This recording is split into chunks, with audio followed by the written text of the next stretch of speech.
Saw McGraw being pretty active training on the side. How's he doing coming back? He's back to training next week. We're really pleased with how he's progressed over the last 7 days. It was 7 days ago. We were getting a little bit frustrated, and so too was Zach. But I think he's took a big step forward over the last 7 days. He's hopefully back in training on full training on Monday. We're trying to push for maybe to get some minutes in the T2 game next Friday against Minnesota, which would be great coming into this period to get him back. There's 3 games in 6 days coming up. How early do you plan those rotation patterns for the game on Wednesday and Saturday? Focus is on Sunday. I've got to say, yes, with the extra, with the day less to recover. There's considerations for rotation, but I always think that at this stage of the season, everybody wants to play in every game. I'd say that maybe the rotations are going to come during the game rather than at the start of the game. We've got to pick up points. The West is really tight. We've got players that are really fresh. We will have to utilise the whole squad throughout the week. Diego's going to have a big week for us. Paredes is going to have a big week for us. Omir Fernandez is now obviously back in training, and so I think the utilising the full squad during the week will be vital.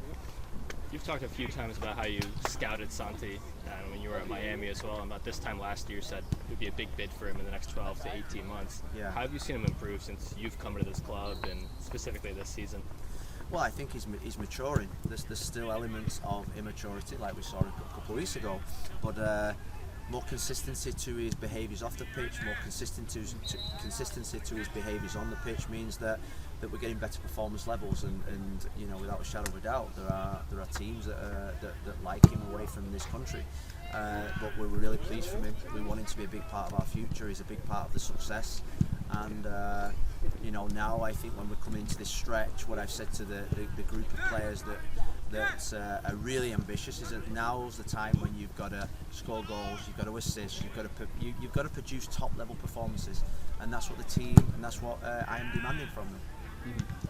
Moving on to just this game in particular, a couple weeks ago when you guys went to Toronto, you spoke about how they were a desperate team needing to get points, and St. Louis find themselves in a similar situation. Yeah. So, what are the lessons that you learned from that Toronto game and are bringing specifically to this St. Louis game against an opponent that's probably going to have a similar mentality? Yeah, I mean, they're going to have the similar mentality, is that their season is brinkering on either catapulting forward or being over, because they're running out of games to get into the playoffs. So they're at home. They've got a really good fan base. The atmosphere is always good there. They're going to see this as vital 3 points for them. And I think the big lesson from the Toronto game, like we learn every single week, there's no easy game in this league.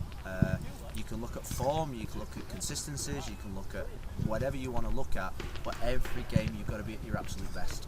And if we're not, we'll not get the right result. Okay. I thought it was going to fall on my head, that's it. All right, and then just one more specifically with St. Louis. Since they came into the league, they've been a pretty high-pressing team, very good at providing pressure through that midfield. This year, they've kind of dovetailed away from that in a little bit. Just what are you foreseeing in terms of just the midfield battle and just being able to play out from the back?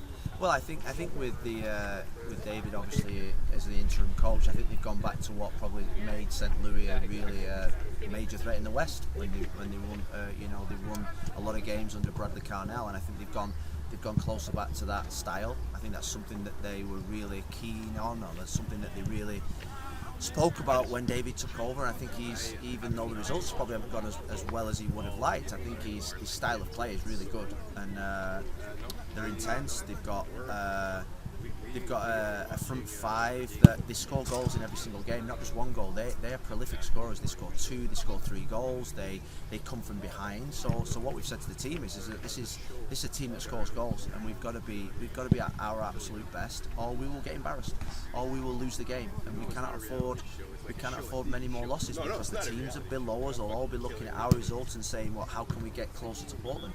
And we've just got to keep the gap growing bigger and bigger. And then just one more, that left back positional battle between Ian Smith and Jimmer Forey. Just how's that progressed this week? I mean, I think Ian Smith performed probably one of our top 2-3 players in the game last week. We've got incredible trust in him. I think the wing-back position suited him last week. Jimmer is obviously back from